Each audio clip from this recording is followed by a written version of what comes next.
Unlike other air fryers which have the same look, which leads us to speculations that they are made from the same factory, the Actifry looks to be designed from the ground up. This air fryer solves one main issue that plagues all air fryers: flipping the food over. Most air fryers require the user to take out the basket midway through the cooking and then flip the food over. How does the Tefal Actifry solve this? Simple. They use a paddle.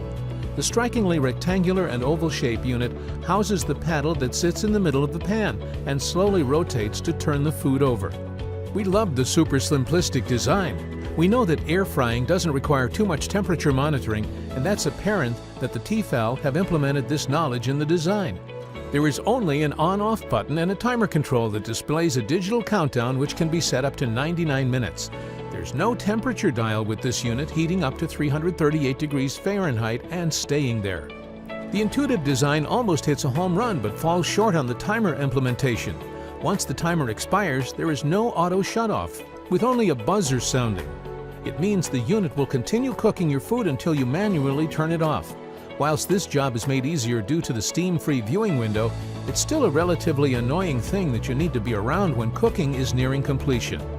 In regards to cleaning, it's a straightforward and accessible process, with the pan, lid, and paddle all being detachable and dishwasher friendly. You can also purchase a mesh basket to help cook more delicate items, but this will make the cleaning job slightly harder. The 2.9-liter capacity means that the 2.2 pounds of food can be cooked at any one time, which means you can produce more than 2 servings in one sitting.